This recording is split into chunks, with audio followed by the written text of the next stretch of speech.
Not a little nervous. Um, you're in North Carolina. Yep. Where? New Bern. So East Coast, um, kind of in the out like up the river from the Outer Banks, but not far from like the coast and the Outer Banks and all that. Maybe 40 minutes to an hour from the coast. So Sweet. yeah. Um, when you moved to North Carolina, so hold on. That was that like in 2018? Yes. So it was graduated from Ohio State and then moved to Raleigh in 2018. Lived Okay. there until the beginning of 2021 and then moved to New Bern. So Okay, gotcha. yeah. Gotcha. Um, because last time I saw you was when we got dinner. In Um, Columbus, right? When we were, yes. yeah, And you were just about to move and then you moved.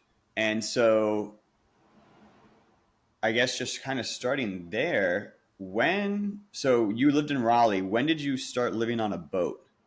that was when we moved to New Bern. So in 2020, bought the boat, like Okay, fall of 2020, I think it was September. And then took a couple of months to like sell everything, put everything that we didn't want to sell in storage. And then it wasn't the first, but it was very close to like the first of the year in 2021. We just moved onto the boat, which was also quite a challenge because it was the middle of winter, which North Carolina winters aren't too bad, but it's not, they still get kind of cold. So, but yeah, beginning of 2021, moved onto the boat here in New Bern. what? So you and I have some shared interests in terms of, we'll just say, stories that we enjoy. Mhm. Um, And so obviously, as soon as I saw you moving onto a boat, I'm like, oh, wow, she's living her best life because she's just straight up Yeah. Jack Sparrowing it right now. Yeah. Um, what, what inspired the move to the boat? And what was that like, just giving your sort of interest in stories and adventure and that sort of thing? As far as what inspired it, honestly, I I think it was something that like because I bought it and moved on with my partner at the time, and I Hmm. think that both of us were just kind of one adventurous people, and sailing is a great way to adventure. And as far as like a specific, this was kind of the moment. I don't remember if it was the end of 2019 or beginning of 2020, but it was right around kind of the beginning of COVID times.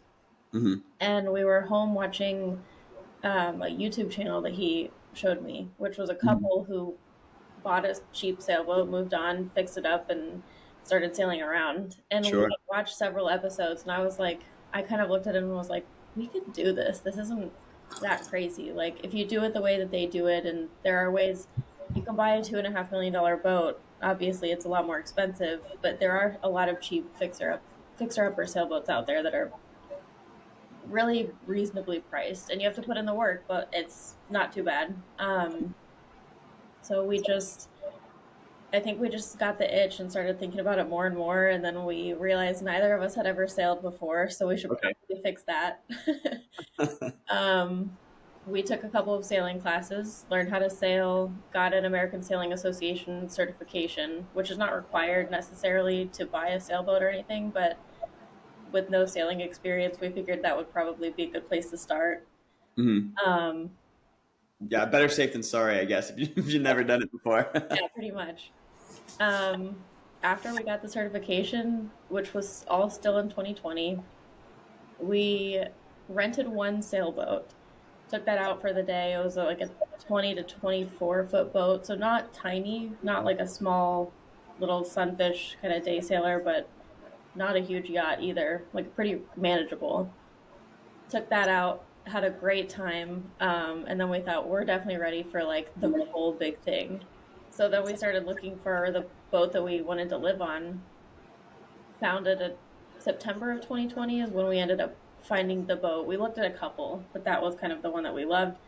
Bought it in September of 2020, and then started the process of like just getting rid of everything and moving onto the boat. So honestly, the moment of like we should do this was probably a couple episodes into watching that YouTube channel and just thinking like this is something that we've always wanted to do to some extent, like adventuring, traveling. Sure. I've always wanted to learn how to sail. Growing up in Columbus, it was, I mean, I'm sure there are places to do it around there, but it's not like a focus at all, Hmm. really. Um, so yeah, I don't know. It kind of just was like we're young and dumb, so why not just give this a shot and see what happens? So, and it was awesome. Like I'm in an apartment now, but the sailing stuff is not over. I'm kind of trying to figure out a couple things. Okay. Life is lifing. Sure. But I expect to end up on a boat again. It was difficult. Like there are definitely times where the boat maintenance is a lot. You're in a small space. It gets dirty very quick, but like even the hard work that you have to do on it is so fulfilling and rewarding that it's all just. And then on top of that, you get to sail, and on a nice day, you can go out with the wind and feel like Jack Sparrow. So, Sure. Well, I think like, I've obviously never done any sailing. I've done some backpacking, and one of the things about, you know, that I enjoyed about backpacking, especially after after I'd done it for, you know, after you're in it for a few days or whatever, you fall you fall in with the routine. And so like after you cook the meal, you got to wash your dishes and all that. So like bears don't come, and you just have to do the things so yep. that you do it right and you're more or less safe. And it's a bitch for like the first little bit, but after a while, it just becomes the thing you do. And there is something definitely rewarding in just constantly, basically just taking care of yourself. Like these are the things I do, whereas like when you're in an apartment or whatever, you You just call like, maintenance. yeah, it's just home maintenance. You're like, I don't want to vacuum because it doesn't really impact Yeah. my life too much until you're like, okay, this is ridiculous. I just need to suck it up and vacuum. But Yep. like you can get away with not doing stuff. Whereas like the necessity, I feel like forces you to almost, I don't want to say fall in love with the process, but at least enjoy the process and appreciate it. Yeah, Um, definitely. And there's a lot of like, because like I said, you can buy the $2.5 million boat. You can hire people to come clean it. You can hire people to do all of the maintenance and all of that. But if you're working with a budget, then most of the maintenance you're doing yourself. So you kind of slowly learn how to be, and you're kind of just learning as you go how to be a rigger so that you can rig your boat. You're learning how to be an engineer working on like engine maintenance and that type of thing. Um, you're figuring out how to be an electrician so that you can work with the wiring on the boat. Like when we first moved on, we switched all the lighting over to LED and did mm, that ourselves. Um, so there's a lot of like, I didn't think I could do this. And now suddenly I'm being put in a position where I either have to do it or I have to spend thousands of dollars, which I don't have. So I have to do it. sure. And somehow at the end you do it and you're just like, I didn't know I could do that. But and sometimes it's hard work and you're putting on climbing gear and climbing to the top of the mast and it's kind of terrifying. But by the time you get down and you're done, you're just like, I didn't think I could do that. And I feel really fulfilled and accomplished and like feel like I could do anything. So it's just a really cool feeling. And then on top of that, like kind of like you said, with just cleaning up, if you leave two shirts out on a boat, it's like living in an RV. It's a very small living space. If you leave two shirts out, suddenly the whole couch is taken up with clothes. Whereas here you can leave a whole wardrobe out on the floor and it's gonna be a big pile of clothes, but like it's not really in the way. Hmm. On the boat, it's anything you leave out is immediately in the way. So you have to Sure. put things back. So you become a lot more disciplined with just kind of the day to day stuff too, which is definitely something that I had to. That was probably the biggest learning curve because I can be kind of messy. So, but yeah, it's nice. It's very like character building. So Yeah, I can only imagine. Especially like, well, I'm sure if I had to take a guess, a lot of the maintenance stuff and electricity stuff and all that was like YouTube University. a little bit, yeah. There's also like And it depends on where you are, but with we found that there were so many people in the marina where we kept our boat that were just willing to help. Like the first when we first brought the boat, we bought the boat in Norfolk, Virginia, and brought it down the intercoastal waterway to New Bern. And when we first got in, there was a boat to the right of us, and or I guess to the left, depending on how you're looking at it, but to the right of us, and we ended up meeting that couple, and they've become great friends. Like we're still friends with them. I go snowboarding with them in the winter. Like they're great people, and anytime they had a question, we would help them. If we had a question, they would help us. There were a bunch of people all around the marina that just even if we weren't best friends, they were happy to help wherever we needed it. Or if they didn't know how to help, happy to give us the name of somebody who they always had a friend who knew how to do whatever we were doing. Like there's always somebody or somebody who knows a guy who knows somebody. And it's just like I don't know if it's New Bern or if it's the sailing community or maybe a little bit of both, but there's just like a really nice community of people that are always willing to just jump in and help. Like I also said that I lived in apartment complexes with neighbors who were physically like very close. They're right across the hall or right down the hall or whatever. And I never knew any of my neighbors. Like I might have recognized them and kind of waved in passing, but that's it. When I moved onto the boat, it just immediately felt like I had neighbors and a community and like that was great. There's always somebody who knows something and that was always really helpful too. So, Yeah, well, there's definitely a lot of shared experience for your boat neighbors, right? They're going through the same struggles that you are. yep. And a They're lot of them were older too. Like we were the youngest in the marina by we were the youngest by I think 20 or 30 years, and oh then wow, from there that I think that was our friends because they're about 20 years older than us.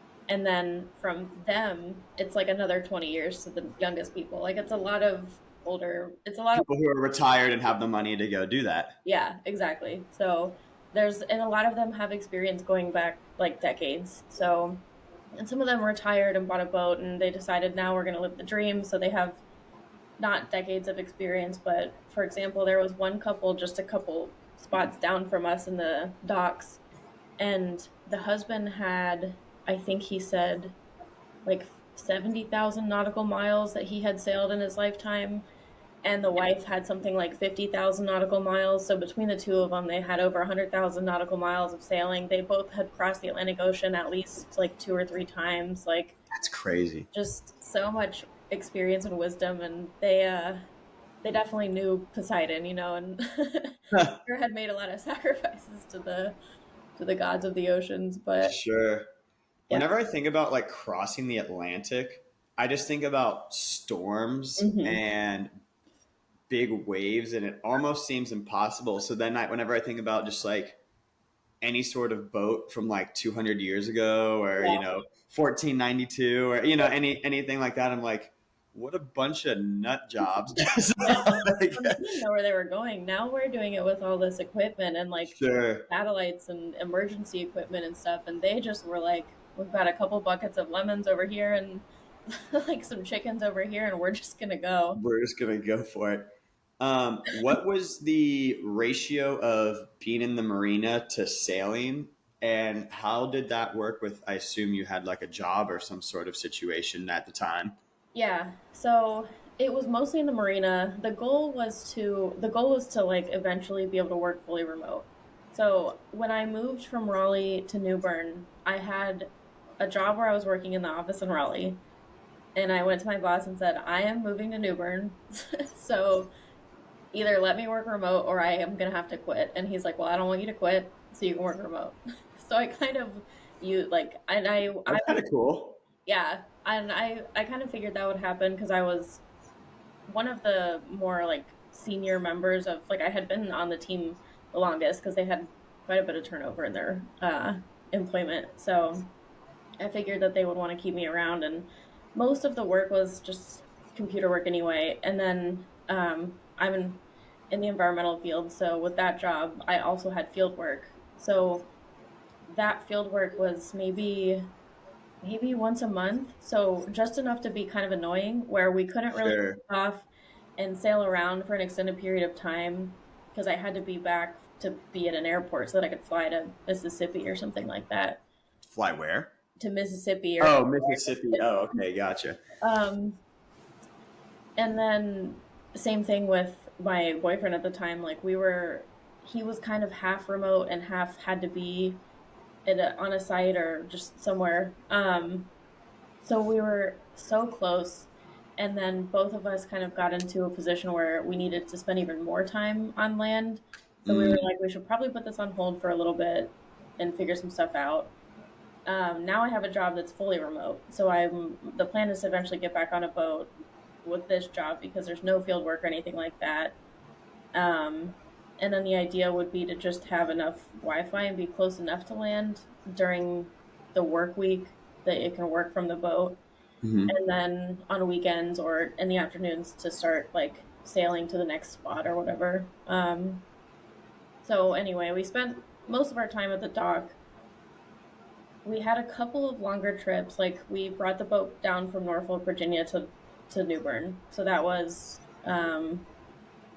it was 3 to 4 days, I forget, 3 or 4 days of sailing down. We Hmm. stopped in like anchorages at night, so we weren't like sailing through the night or anything like that. But Sure.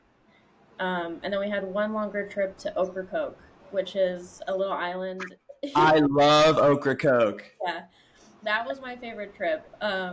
We sailed like down the Neuse River out into the mouth where it meets the Pamlico Sound. Stopped there for Cool. the night, dropped the anchor. Being at anchor is one of the coolest things. Like you drop the anchor and you look around, and usually it's towards the end of the day, so the sun is setting and you're Oh just my God. surrounded by water, and it's super cool. And so put the anchor down in like the mouth of the Neuse River, and then woke up really early the next morning, pulled the anchor up, and went the rest of the way into Ocracoke, and that was super fun. Um, so Ocracoke is the shit. yep.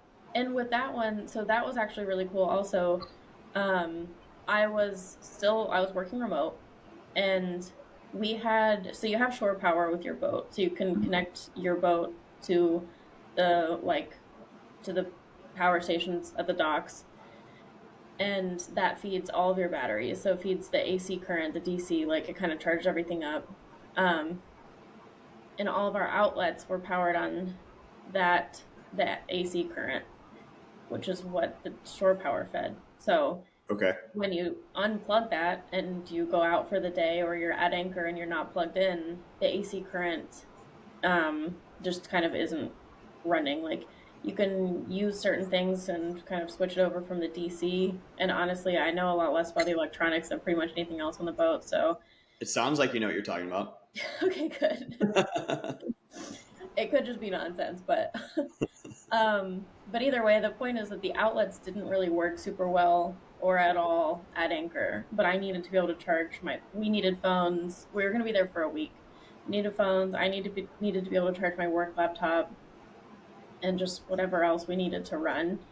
So he actually he bought one solar panel and then I think borrowed a couple. So we hooked up solar panels to a battery and created like a little solar system. Hmm. And the boat was just powered off of solar energy for that week, which was super cool. Yeah, that's badass. And we wanted to do a lot more of that. Like I think that solar is a little bit expensive. It's one of those things that's expensive to get into because Hmm. the panels aren't too bad. It's the batteries are pretty expensive. But once you set everything up, like you've got free energy. Like it kind of pays for Hmm. itself a little bit. So Yeah, over time. yeah. So that was a super cool trip. Like powering everything off of solar was really cool. The trip there was awesome.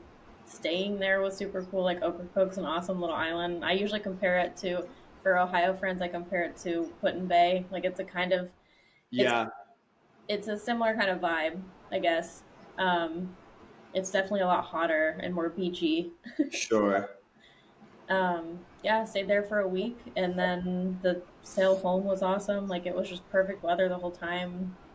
Actually, we did have an incident while we were there where the weather got really bad one night while we were at anchor, and it started to drag us, and we almost lost the boat. Like dragging into the rocks in the bay. So that was a whole thing, quite a big thing that sometimes I forget about.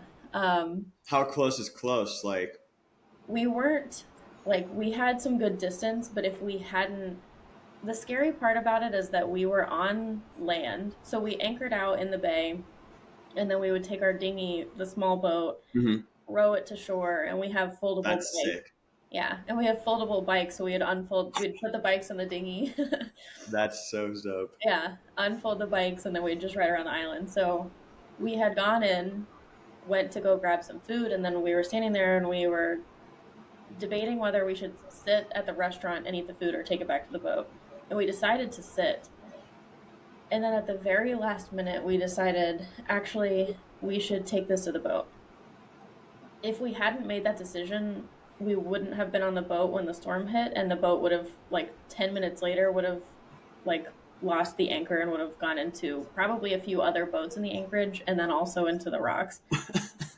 So we were able to save it. The scariest part to me is that that decision that we made at the very last minute was like the thing that made all the difference. So Sure, sure. Could have easily not happened. yeah, like it almost didn't. So, but then we were on the boat, we were eating our food, and it was really like good fried seafood from Ocracoke or something. We were enjoying our time, and then this weather just like rolled in out of nowhere and um, started to blow us, and we realized like the anchor is not tight. Like it's not pulling us and we're moving, and Mhm. not just within the radius of the anchor. Like we're moving.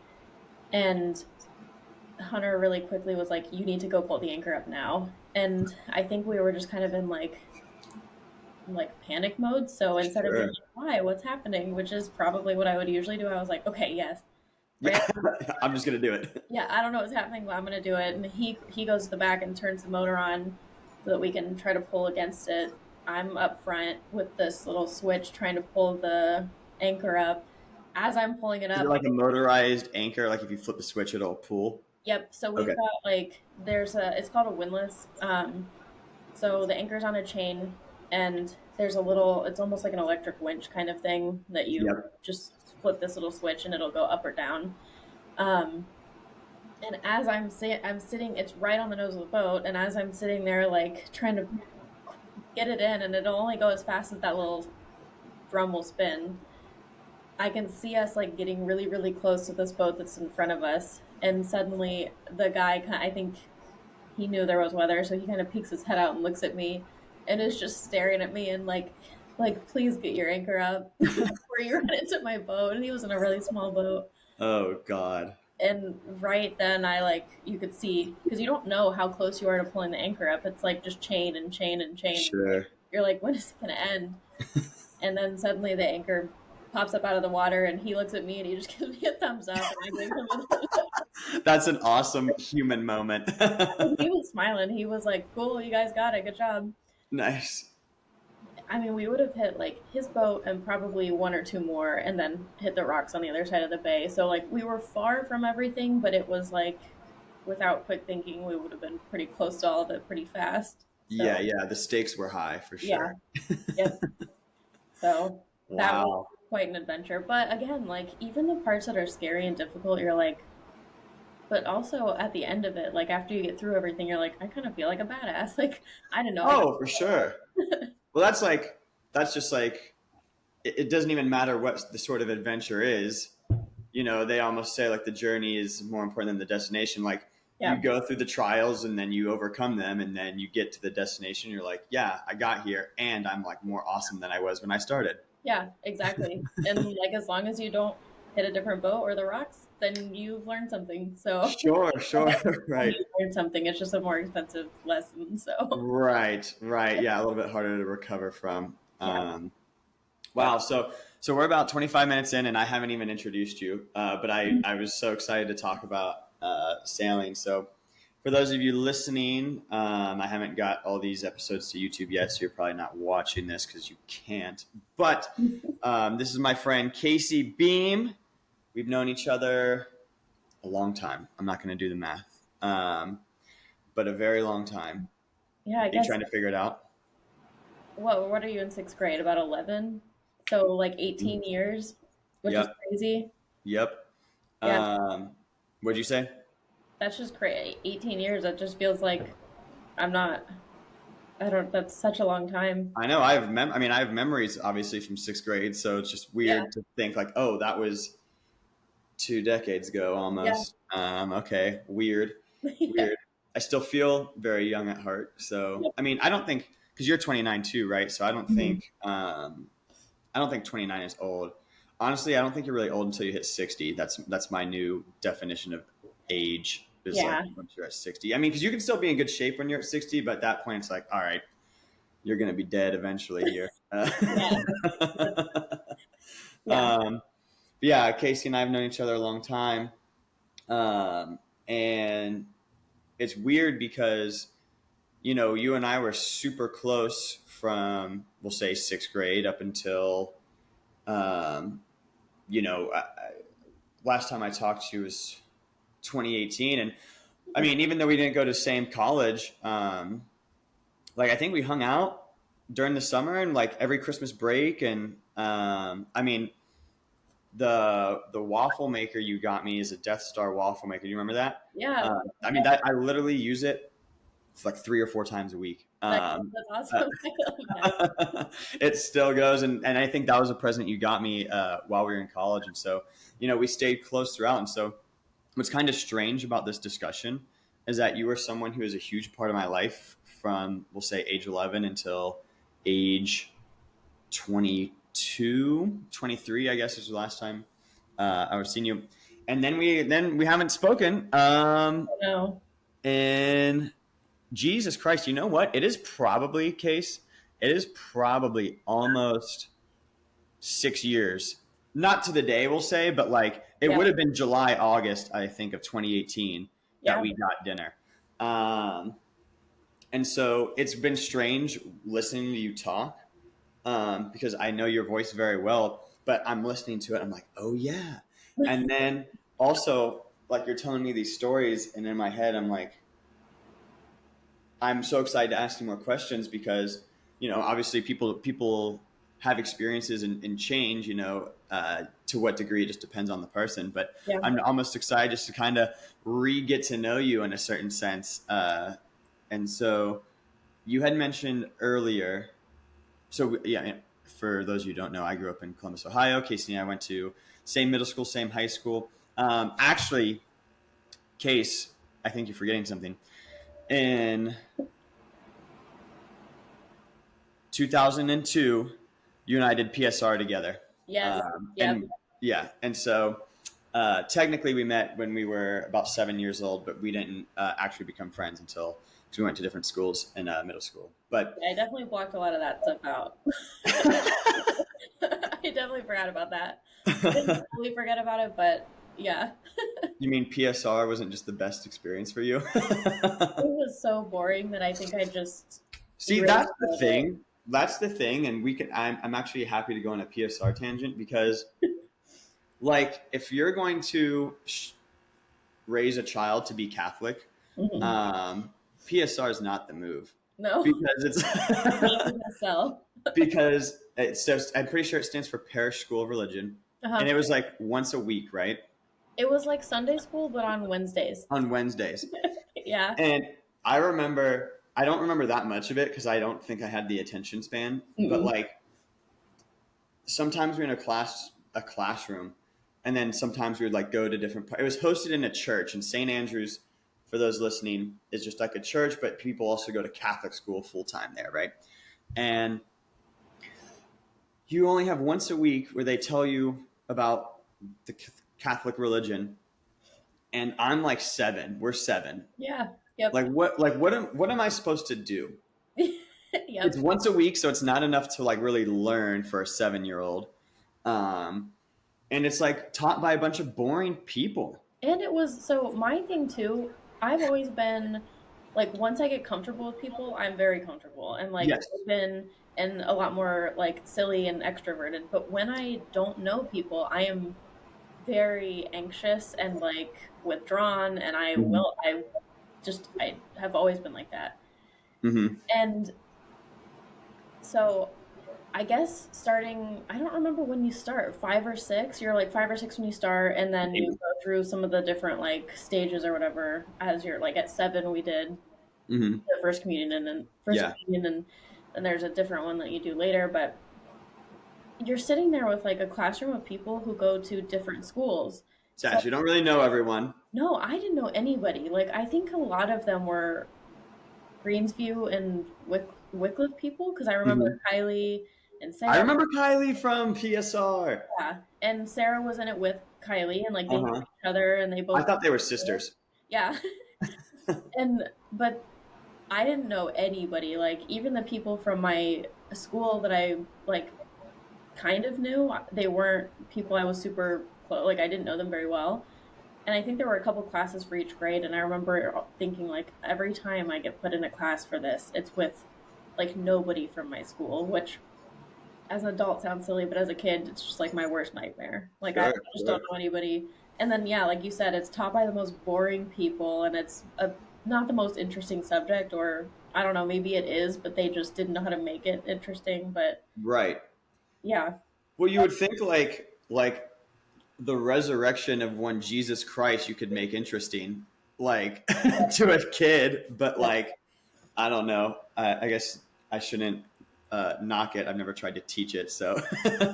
but yeah, but regardless, yeah, it was crazy. Well, and so like I think PSR actually like led me to not being religious as a young kid yep. because I was like, this shit is for the birds. Like, because I actually remember like my dad was watching something on like Discovery or whatever, just like some sort of science channel, Mhm. and it was just about like the history of the dinosaurs and like being 65 million years ago, and I can't remember exactly what was going on, but I remember like thinking about what we had learned in PSR is probably one of the few times I thought about it, Mhm. and I was like, yeah, that like actually doesn't track if we're being like 100% like the Bible itself, um, not accounting for dinosaurs. And again, this is like a 7 or 8 year old's A like kid brain. understanding, So I'm just like, well, that's not the same as like what we were talking about. And the TV show my dad was watching did a much better job of understanding because it's like based off fossils and da, da, da, and like they tell you Yeah. how they know these things, whereas like the religion and belief is so abstract, that Yep. you're just like I can't even wrap my head around this. I'm 7. Well, that's the thing is like I think that it's like trying to teach kids it's like trying to teach kids philosophy. Philosophy is Mhm. super interesting, especially as an adult. Like I've gotten more into reading philosophy books and stuff like that. And as a kid though, I would have been like this is the most boring thing ever. And it's just a 7-year-old brain is not like doesn't want to sit down and talk about ideas and the abstract like Yeah, I'm trying to watch some Power Rangers. exactly. It's much more interesting like and it's I don't think it's necessarily fiction versus nonfiction that was more or less interesting, although I've always geared more towards like I've loved fantasy and fiction and stuff in general. Yeah, retweet.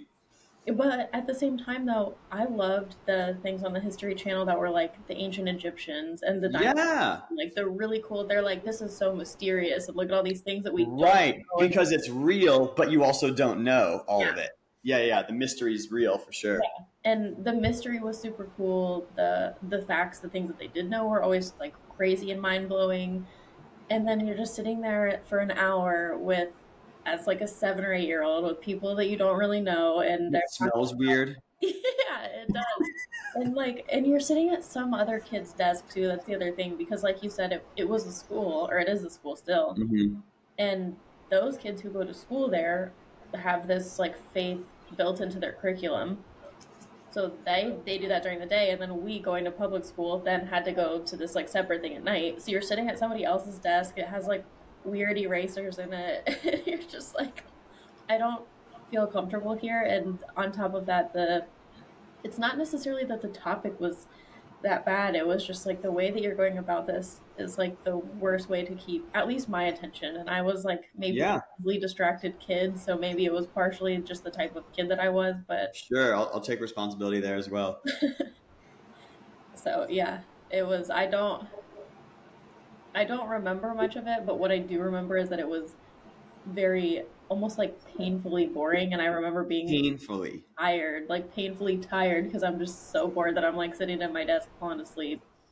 Yeah. So you know how you go and you can like tell your confessions to the priest. I'm pretty sure it's reconciliation. Hmm. Um, I when like the first time we did that, and like you tell them your sins, and then they like say three Hail Marys and Our Fathers. I still know Our Father to this day, but I never got Hail Mary down. It was like not as Yeah. rhythmic as Our Father, I feel like, so I just couldn't memorize it. But I remember the priest was like, "Hey, like, tell me about your sins." And maybe this was after First Communion, maybe not. I don't know. It doesn't really matter. But I couldn't think of anything, and that doesn't mean I hadn't done anything.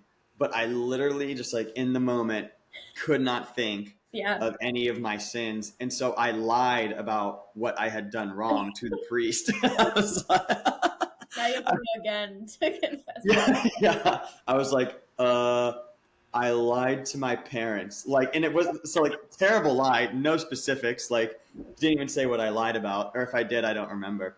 He was like, Yep. okay, I like think I ghost. did the same thing. I think I kept it really general so that it was like, this isn't wrong, but I'm not actually really talking about it. I think I was like, I was mean to my brothers, or like, I didn't listen to my parents. And it's just like, these are things that I know I've done, but I don't. When you're like 7 or 8, you're like, first of all, what have you done that's that bad? And Right. second of all, you're sitting in this like space where you're just, it's hard to like, it's hard for adults to put themselves out there to be judged. It's especially difficult when you're like an anxious kid. And it was, Yeah, with some strange celibate man who like yeah, you don't know. yeah, yep. I remember thinking like, this is really uncomfortable. I just need to get this over with. So I'm just gonna say a couple things that like I'm sure I've done at some point. Right, right. And then it's like, they go, they tell you to go do the Hail Marys or whatever. And like, in general, an adult has told me something to do. And like, I want to be good in Yeah, general, I guess. So I'm like in the pew and I'm like, dum, na, na, na, na, like, but I can't fucking say Hail Mary because I don't know. yep. So I just kind of like mumble through it, and I get through it once. I'm like, one's as good as three times, like, I'm pretty sure they heard that one. yeah, yeah, like they got it. Yeah, Um, yeah, so that was just miserable. yep, And like I was saying, like I think it steered me away from religion, and it got to the point by like, and so I told my mom, because my mom went to a Catholic school and was raised Catholic, and hmm, uh, I can't remember because I did third grade after First Communion, and I might have done fourth grade. I don't know, but I told my mom that I didn't want to do it anymore, yeah. and she was like, okay, like that's But I'm fine. And sure the then reaction that my mom had. yeah, I couldn't believe how chill she was with it, like looking back on it. But and then in eighth grade is when you do confirmation. Yeah, Um, and so at that point, like by the time I'm 13, I haven't been in PSR since I was like 9. yeah. And 4 years at that age is like a lifetime, Oh basically. yeah. Um, and so, when it got to that point, my mom was like, "Are you going to do confirmation?" I was like, "LOL, what are you talking about? Like, I am basically like a new human. Yep. Like, why would I go back to that?" And I had like developed my, I guess, distaste for that sort of thing rather aggressively because I got super into biology, and like I cared a lot about science. That was Yeah. like my main thing that I cared about in school. Yep. Um, and it was what I excelled at. I think it was just because I found it interesting, so I didn't think of it too much as like something I had to do. It was like I would willingly pursue that. Yeah. And so like by the time like we're in like freshman year of high school and stuff, like sometimes you would get into arguments with kids who like were religious, and I got to the point where I could get them on my understanding of the life sciences surpassed their understanding of their religion. Yeah. And that doesn't mean that I knew what I was talking about. It just means that my 14-year-old argument was better than their 14-year-old Right. argument. And they hadn't considered my perspective. They were still doing what they were told. And that's not good or bad. That's just the Yeah. reality of what it was. And it wasn't until and then so like I started identifying as atheist through um basically through college. And I got to a point in college where I realized that atheism was a belief because you believe there's not a God. And it's like, Yeah. well, actually, there is something and not nothing in the sense of the universe. So I Yeah. kind of like realized, oh, well, you can't be an atheist because you don't know that. And so, Right. and then eventually post college, I sort of actually made my peace with because I was like anti-religion, where I was like, oh, all this bad stuff, and I actually kind of like chilled out on that, and I was Yeah. like, actually, I can be very positive, and there's actually some good lessons, and you actually don't even have all the answers, and like shame on you actually for thinking that you have any sort of like universal understanding. Um, Right. Well, and that's the thing. Like, I think that's why I still am so frustrated with the way that they did PSR. And mhm. when I said my mom didn't have that same response, my mom never like she wanted all of us, me and my two brothers, to like go through the full thing. So we did all three go through confirmation, which I think you're right. I think that was eighth grade. You went through confirmation? Yeah.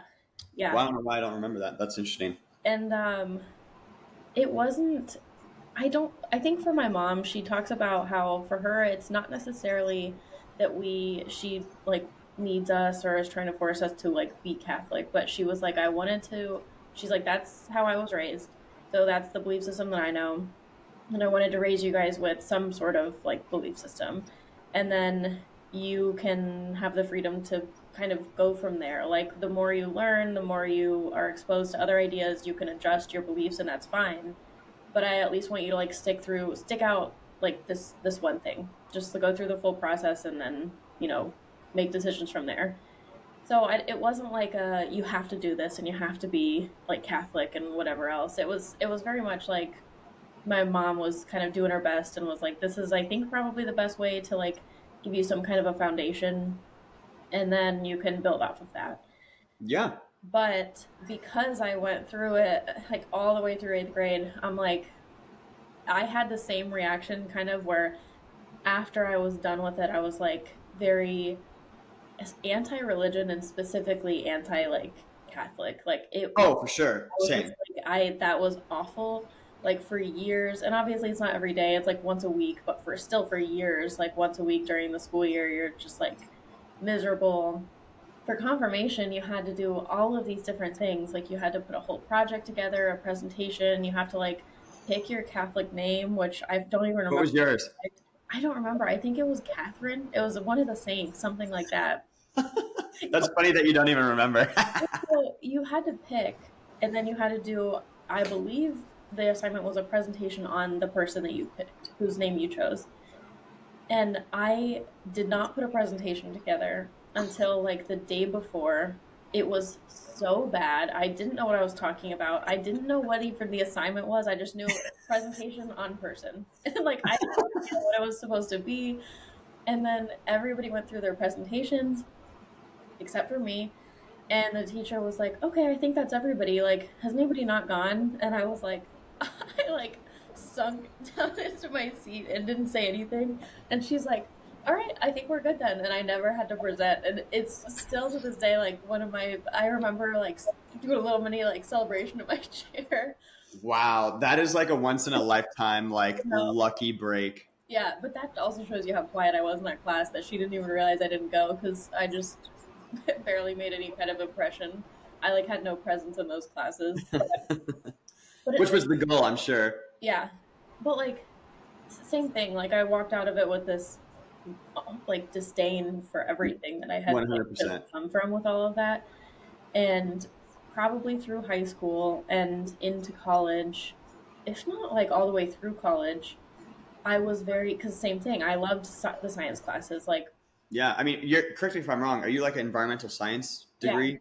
My Yeah. degree is a Bachelors of Science in Environment and Natural Resources, Okay. and my job is in environmental sciences. It's Mm-hmm. more of like the planning and policy side than it is the hard sciences of like Mm-hmm. soil science or dendrology or something. But still like dealing with the environment. Most of my classes were science classes. Like when we were in high school, I did the IB program and took like extra science courses. Remember that? I love reading, but I hated the literature courses because it was very much like you have to read this book, and I'm like, I don't want to Oh, read that book. And I was the kind of student where if I didn't want to do it, it was going to be bad. Like I was not going to do very well. oh yes, I'm the exact same. But if I loved it, like if I was my science classes, I always got A's. Like I loved science and history too, and I did really well in those classes and math. Yep. I think my brain is just more like of an analytical brain. Mm-hmm. So I just did better in that than like dissecting The Great Gatsby, which I actually love the book now, but back then we Sure. dissected Yeah, it. I've reread it as well.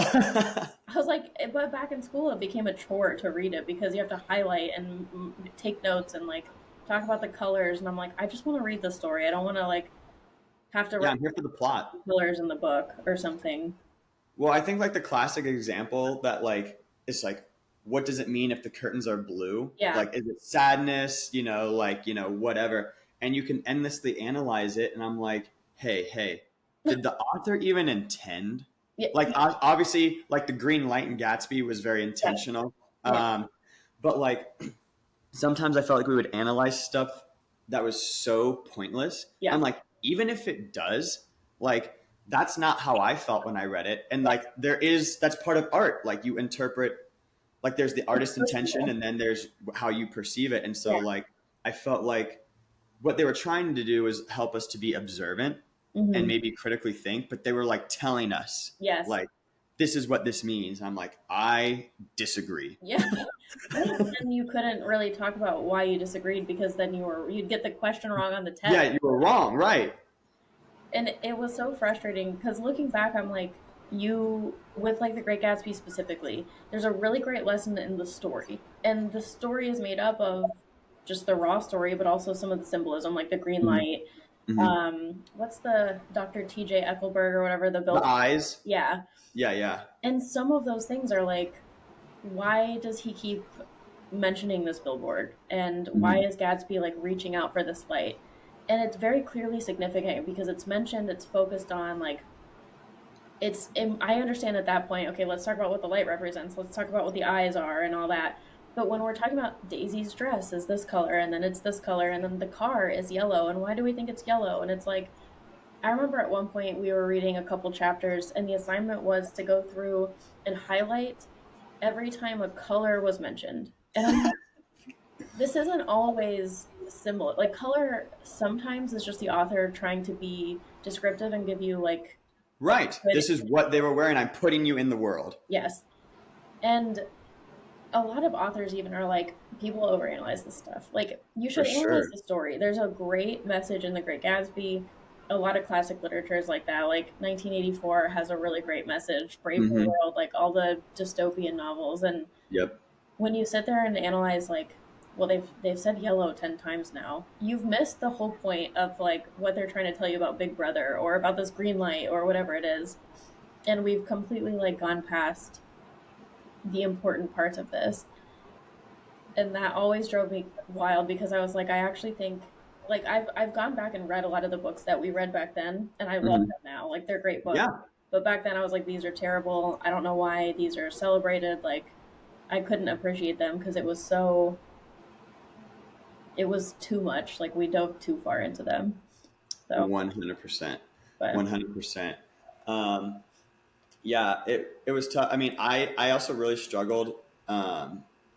Like, we were talking about with because I never liked writing. I always thought I was bad at it yeah. because it's so technical, right? Yep. Like, setting up like I mean, there's like scientific writing, then there's also just like essay writing, right? But it's very technical. A paragraph has this many sentences, the grammar. I always struggled with grammar. I mean, to this day. But it wasn't until my senior year of college, and I did 5 years at OU, Mm-hmm. um, that when we started writing, like people had always talked about your voice, your voice, your voice. And I just like could never find it until it finally clicked at like age 21 that it was just me. Like, Yeah. and as dumb as that sounds, like I don't even know what we were writing about, but it was just, I finally just said, screw this. Like, I'm just going to put my opinion within the bounds of the assignment. Yeah. And then I ended up enjoying it because I actually, whatever the assignment was, I can't remember, but I came at it from like a critical lens, Mm-hmm. of like, well, actually, like, I know we're supposed to kind of maybe talk positively or whatever, but here's kind of just how this makes me feel. And here's why it does. And I like laid out, maybe it was rather in an organized way, probably not, because it was my first time like actually finding the voice. So if I Yeah. read it now, I'd probably be like, Jesus. But then after I finished, I was like, oh, that was enjoyable. Mm-hmm. I really liked that. But up until then, like, and especially in high school, it was always just like, it was so guided Yeah. and so structure based, which I understand. Like, some people loved writing in high school. Mm-hmm. Um, but I think the fact that it was so structure based, and maybe I just like had a bit of an attention span problem, but also maybe like slightly authority problem. Yep. That like I was just like, the audacity of you to ask me to follow this prompt is Yeah. absurd. And like I think in junior year of high school we were talking about like uh, the allegory of the cave, which is an awesome story. Yep. And how and you know you can't go back in the cave, and we got to like this point where we had to talk about like what is truth, and I could actually like I could have this discussion all day now. Yeah. Um, but I remember at the time they were like it was just like is I think the debate was like is there like an objective reality, or are we just like saying that things are things and then they are that thing because we Yeah. say that it is. Right. And I guess, and I remember my argument being, well, it's like, okay, here's the deal. If there's an apple, I can bite into the apple, I can interact with the apple. There's other words in other languages for an apple, and it actually doesn't even matter what you call it, but this thing exists. Yeah. And I know it does because when a bee, even though I've named the bee, when a bee flies and lands on it, it also interacts with this thing. Now, it doesn't see the apple like I do. It doesn't feel it like I do. Its nervous system is different and its Right. processing ability. But like this, me and this other thing can also engage with this apple. It doesn't matter what you call it. It doesn't matter like if you say, oh, it's describe its molecular structure, like whatever it is this thing. So naming is something that we do, but like whatever the objective reality, and that was like kind of my argument. And so I didn't even want to write the paper because I was like, who cares? Like I thought the argument of like nothing is real was dumb, even if like it was all like a simulation. Because I was like, independent creatures can interact with this thing, Yeah. whether it's real or not, or a simulation or not. Like it's real enough that we can all interact. And it just pissed me off. Like Yeah. junior year, I'm like, why are we even wasting our time with like, are things real or not? Like they're real enough. Like, you know what I mean? Like That's a good way to put it. it's real enough. Cause if not, then like, if nothing's real, then like what? What do we do with that? Yeah. Should I just go jump off a building? Like, you know, Right. like it's real enough to where my life is good enough Yeah. that, you know, and I'm having a good enough time so I don't really care. Yeah. Um, Yeah. I guess we can put it that way. So, okay, well, so so you graduated from OSU and did you do 5 years? Yeah, I did. Yeah. 2018. So Yeah. So yay, victory lap homies. yeah. But, but, what was your first job? And I guess what were you hoping to get out of college? Well, let's start there. What were you hoping to get out of college and did you get it? I think that now I got it. I don't think I got it right away. Like, I don't think it was an immediate thing. I think what I was hoping to get out of it, I don't know. I guess the answer is kind of yes and no. Like, part of what I was hoping to get out of it was just a job, like a degree that would get me a job that was higher paying than if I didn't have the degree. So which I have. So, and I got Congrats. kind of not right away, but pretty much right away. So that was, I guess, like the short term reward from it that I wanted. And then I think part of what I wanted that I probably didn't get, but I knew I wasn't going to get it going to Ohio State was like a new adventure. Like, and I definitely got that in college, but not, I mean, Ohio State was 15 minutes from where we grew up. Like, it was the same community. I was on top of it being close physically, like hundreds of people that we went to high school with also went to Ohio State. And even though it's a big school, like you see people out. So I think I wanted like a new space and a new adventure. And college is just always going to be that to some extent. But if I had the opportunity, I think it would have been fun to go to school out of state. I don't think going back I would do it differently, just because all of the things that I did led me to where I'm at now, which I like Yeah. now. But that, I think, if I were to like give somebody who's looking at colleges advice, I would say, like, if you can afford it, go somewhere far away, like go experience new things and meet new people and that type of thing. um I think as far as not necessarily like the marketable education, but just like the life skills kind of education part of it, like meeting new people, being on your own for the first time when you leave home and that type of thing, I feel like it prepared me really well, even being so close to home for like moving out of state and kind of being on my own. Like, even though I was so close to home, my parents were very hands off unless I really needed them. They were like I moved into the dorms my freshman year. I know. I was there. Yeah. So because that time at Ohio State, you only had to live in the dorms for 1 year. So I only lived in it for my freshman year. And then I lived in houses and apartments from that point on. Like, I never, maybe for a couple months between leases or something, I moved back in with my parents, but I haven't lived with my parents since then. And I think it's Oh, okay. been nice to like, I think it definitely gave me the distance that I needed from my family to like kind of grow and become a little bit more independent. And then that really helped me when I moved to North Carolina, because when you're here, and like I don't have any family here, so when you're, it's one thing if you move to a different city in the same state, but moving like, I don't know how many miles away North Carolina is from Ohio, but Like 700. yeah, it's about 10 hours from New Bern to Columbus, 9 or 10. Oh, okay. So there's not like a,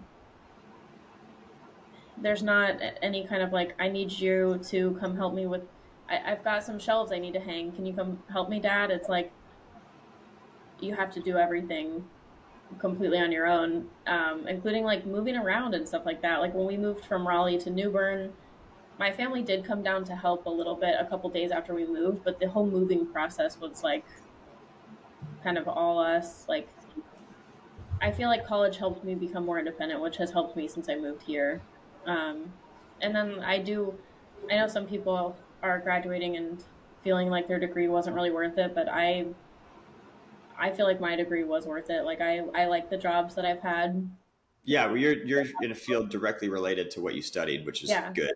Yeah. And they're they have, I guess, their issues, because I do work a lot with policy, like environmental policy, which when you're working with the government and red tape, sometimes it can be a little bit frustrating. Yeah, the But bureaucracy is definitely frustrating. yeah.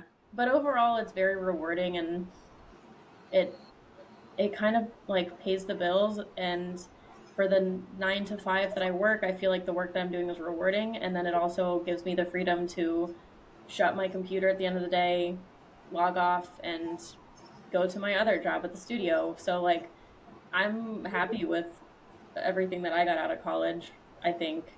The only thing is, like I said, it would have been nice to go out of state somewhere, but honestly, for what it is, I think Ohio State is just like, it is a really awesome school. I don't regret going there. It's Oh yeah, OSU's so dope. fun, and even though it was close, it is kind of its own little city. So you do feel like, That's for sure. And it's even bigger now. yeah, it's crazy. It's grown so much. Every time I go back to Columbus, I feel like it's Ohio State is slowly like just taking over Eating. everything. It's eating as it pushes out. Yeah, Yeah. but yeah. Nice. Well, so you mentioned the studio, and we're going to get to that because I am just like beyond curious. There's 30 questions, but I want to do a time check real quick. So what time do you have to get out of here? And because we also will say goodbye off of this Yeah. pod. So I'm when do you here need to until like go do shit? 9:30. Like I usually log into work between 9 and 9:30, so Okay, cool. Then we'll probably hard stop at like 8:55 because my wife and kiddo are going to be going out of town, and I got to say bye to them before they head out. So okay. that'll Yeah. be perfect. Okay, so I'm going to speak on a couple things you just said. Going out of state. So you moved to North Carolina Mhm. a little bit before I did. We moved to Chapel Hill in September of 21, and we were there until June of 23. So almost 2 years. Yeah. But we part of my motivations were very similar to yours, or at least the way you've just reflected on them. It was funny because we told my parents, I think a year or two before, I can't remember, that yeah, I think we want to move out of state because while Tay and I were when we'd started dating in college, we were like, okay, like if this works out, like definitely want to move out of state together because there's like Athens is a very adventurous place. I know you've Yeah. been there. So Sam went there, and then is Daniel still there? He is. This is his. I think this will be his fourth year that he's starting, and it's either his fourth or his fifth year. If it's not his fifth year, I think he's planning on having 5 years. So Nice. this is either the last year or he'll have one more after this. I can't remember, but yeah, Yeah, he's yeah. at OU. Well, quick tangent. Do you remember? I don't remember how old he was, but I think Sam was still at school at OU, and I must have still been. But you were there, and we got wits with Yeah. Daniel. Yes. Yep. And also, what I just realized when you brought up you moving into OSU your freshman year, I was there for that, but I was also there when you guys moved Sam in at OU. Yeah. And I hadn't thought about that in forever, and I was like, "What?" Like I just remember that for whatever reason. Anyways, when we moved, part of the motivation was I wanted to be just more independent. Like, Yeah. can we? And it wasn't so much can we. It's like obviously I can. Like I'm not an idiot, but at least most of the time. But I told that to my mom, and she's like, "Well, you all like we already don't help you with anything really." Yeah. And I was like, "Totally," but like, there's something about being isolated, Yeah. quote unquote, that there is no one to call. Like, I don't think my dad ever visited to NC. My mom did once, and it was just like to hang out. And Lisa never visited. And that's not to say I wouldn't come home to Columbus for like holidays and stuff, obviously. Sure. But yeah, I mean, there's something to say about just like establishing new friendships. Like, can you do that again as an adult? Because like Yeah.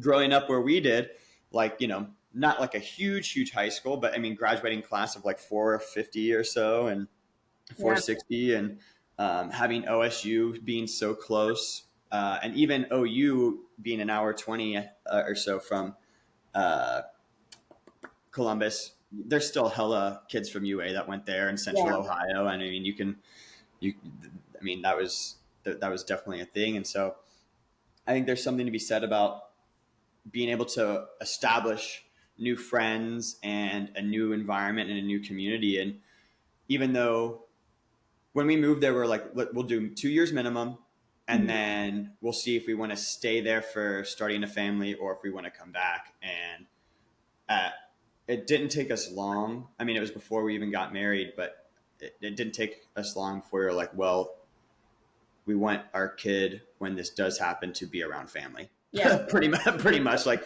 the equation kind of balanced itself. And so, but to this day, like, it's been a long time. It's only been a year since we've been back, but we did make some awesome friends, and I Mhm. still talk with them. In fact, the did you see that the kayaking trip I did? Did you see any of that at all? Yeah, yeah, that was And awesome. so yeah, it was sick. But the dude I did that with, um, his girlfriend, now fiance, they just got engaged, was I worked with, and so like this sort of awesome adventure I got to have, only came to fruition because of that move. And so Yeah, I think you only stand to benefit and from moving away unless you're like running away from stuff, in which case yeah, go deal with your shit. But yeah. like but Honestly, yeah, I think that's super cool. And before we talk about your studio, as far as like your career goes within the environmental sort of policy world, Mhm. what do you help accomplish now, and then where do you see that going forward in the future? Um, so right now I work for an environmental contracting company. So the clients that we have are mostly federal agencies. So like right now I work on it's one larger project that has a bunch of projects under it, that we've been given by the EPA. So all of the clients that I work with are like POs from the EPA. And then we work under NEPA, which is the National Environmental Policy Act. So NEPA itself kind of acts as like an umbrella law that has all of these other laws under it, saying that when a federal agency either is applying for a permit for a project or funding a project or like pretty much involved in any kind of infrastructure project in any way, they have to comply with NEPA. And then NEPA says, well, that means you have to comply with all of these other laws, like the Clean Air Act, Clean Water Act, Endangered Species Act, National Historic Preservation Act. There's like Oh 17 wow. different law. There's a bunch of them, but when we do our reports, there's I think 19 different laws that we're looking at. So then we take these projects. It's called the Community Grant Program that the EPA is funding. So different municipalities can apply for grants from the Community Grant Program to upgrade their water infrastructure. So it's anything Mhm. from like sewer and septic projects, stormwater projects, drinking water, anything like that. So they're asking for like tens of thousands to millions of dollars, depending on the project. And then they give those projects to us, and we review them for compliance for all of these environmental laws. So confirming that when they upgrade their stormwater infrastructure in a little town in Florida, that they're not going to be like impacting any endangered species habitat is like one of the pieces of this. Making sure that they're not going to be impacting like Native American cultural resources or religious sites, making sure they're not going to be impacting historic properties that are listed on the National Register of Historic Places, making sure they're not building on wetlands, like, and it kind of just goes on and on.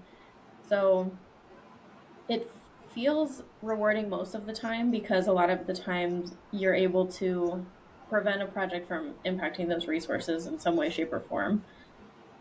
The part where it becomes a little bit frustrating is that at the end of the day, it's kind of the government enforcing rules on itself.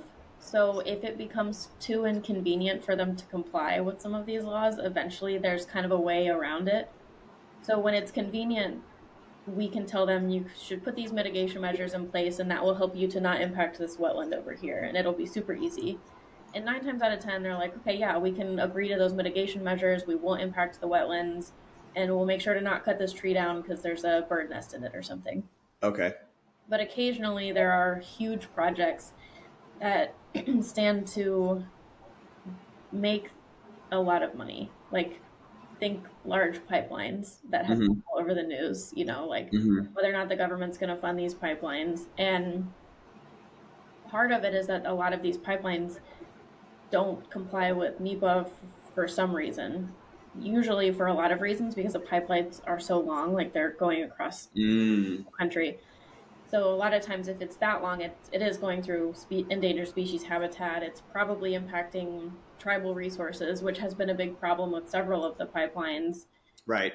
And instead of like going through all the processes, a lot of times they're kind of like, well, we're just going to fast track this, and if we put it in an executive order, then it's done, you know? And so Okay. sometimes that can be a little frustrating because you're like, they'll pay attention to what we say most of the time, but then, and I don't work on the pipeline projects. I don't know everything that goes into those. I'm sure that it's also a little bit of, I'm sure that there are things in place there, like mitigation measures in place that I'm not aware of, but I just know that in general, NEPA work I think is really helpful and really rewarding because you are helping to make sure there are like fewer environmental impacts of these big projects.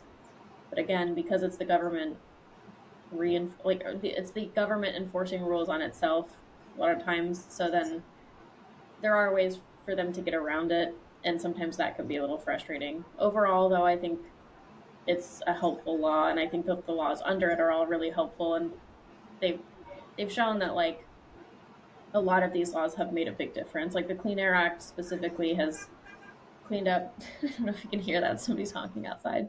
That's what that was. I actually thought it was my coming for me. That's hilarious.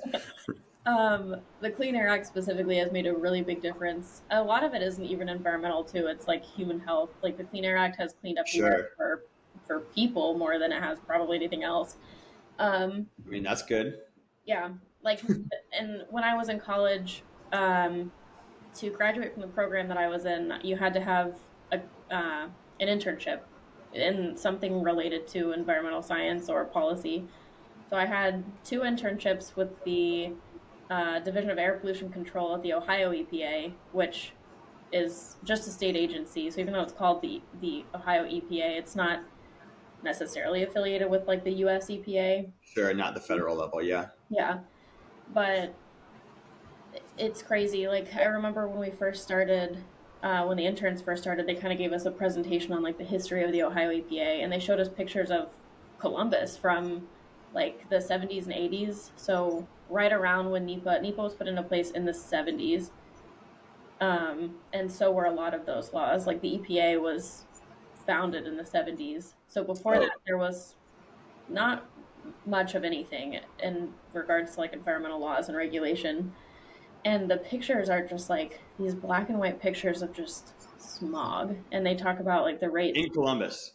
Yeah, like you Wow. could barely see into the distance. Like it was so bad. And they talk about the rates of like asthma and lung cancer and all sorts of problems. And within like a decade, there was very significant difference, a very significant difference in like the quality of the air and then in human health.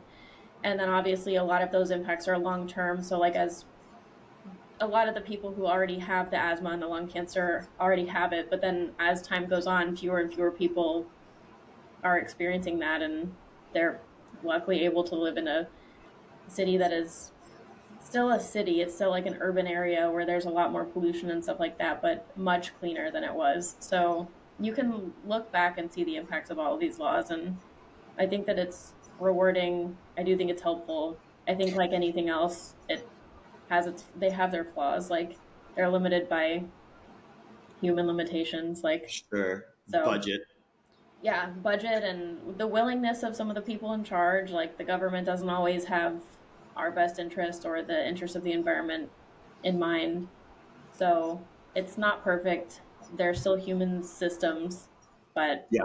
overall, I think they're great. So Yeah. Well, that's awesome. And I think it's cool. It's like one thing for me, like, I mean, I didn't know any of those specifics. I mean, I obviously, I'm a health and wellness professional and interested in science in general. And I know good air is better than bad air. And I know the side effects of bad air, but there's a difference between knowing a thing and then like having the experience like you had of kind of delving into the history and then seeing the benefits and like, so then you get to, I guess it just helps you find even more meaning in what you do. It's like I was already interested in this. Now I see the benefit of the field, and now I can be a part of where it is or where it goes going forward. So I'm sure that's somewhat rewarding, and yeah, hopefully you feel like you picked something that is worthwhile because that sounds good. yeah, it's awesome. And sometimes I think like I think everybody wants like as a kid, I loved like the superhero movies and like anything. I'm 29. I still love that shit. Yeah, me too. Like anything where there's like the protagonist with their hero's journey or whatever. Hmm. But I think there's always a little bit of like I want to do something big and like make a big Oh yeah, difference. And I think that as I got older, I was like, I think it's probably unlikely that I'm going to end up like, you know, with my name in the history books of I just fixed all of the environmental problems. And so I kind of started to Sure. think like it has to be realistic, but I still want to make a difference. So even if it's small, like there might have only been one or two people that went to the moon, but hundreds of people, if not like thousands of people throughout centuries have worked up to this point. And like all of those Sure. little like all of those little pieces came together for this one thing. So I'm kind of like I've tried to reset my mind a little bit to be you can still make a difference as like part of this bigger effort and like a bigger cause. So I think that that's helped a lot because for a while I was like, I just feel like I'm part of the machine. I don't want to be a cog in the machine. I was also Oh, I very hear like you. anti-authority and like I don't want to listen to people. I want to kind of do my own thing. Yeah, And yeah. I still feel that way to some extent, but I think I'm like exercising those thoughts in different ways. And then with my career, I'm like, I'll be a part of the machine as long as the machine that I'm a part of is going to kind of grow up to make like a big difference, hopefully. So, No wonder we're such good friends. So it's so funny because first of all, I feel like I've actually lived in Fantasyland for most of my life. yeah. In just in terms of how I frame the world, um, like I, I think there's a very like I think Lord of the Rings is the best example Yeah. because if you actually behave like Aragorn or Frodo or Sam, like they're the perfect archetypes for just amazing people. Hmm.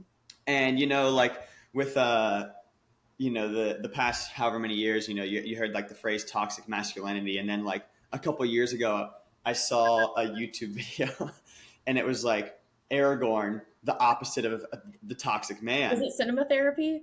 Yes. I love Okay, that channel so much. And I've watched that that's so video. I funny. was just thinking about that as you were talking. That is hilarious. So yeah, so okay, the video, Yeah.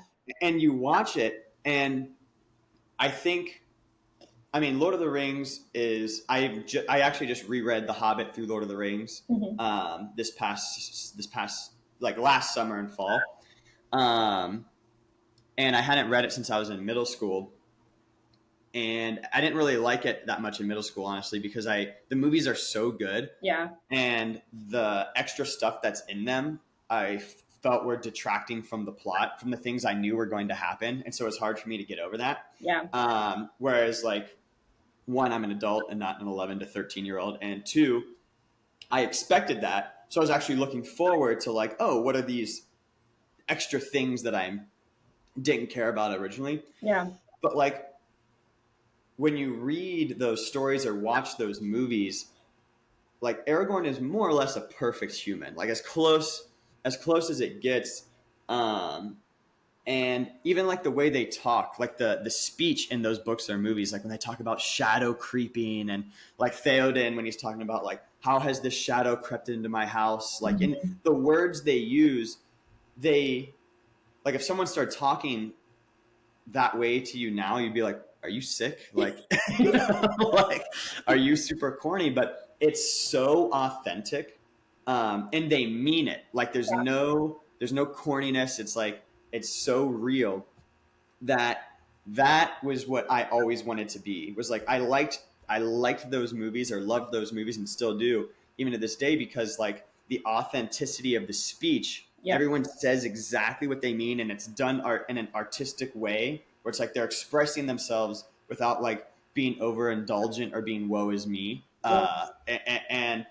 And I think that like even like the Marvel movies or whatever it is, like these heroes make you want to do something big, like the classic good and evil story, and like that is always how I saw myself until like and then maybe in college that sort of, I don't know if it went away because I still like loved all of those things, but like when I graduated, I got a degree in outdoor rec and ed because I screwed around so much, Case, that like I eventually just had to pick a degree, otherwise just light all the money we spent on fire, sort of Yeah. thing.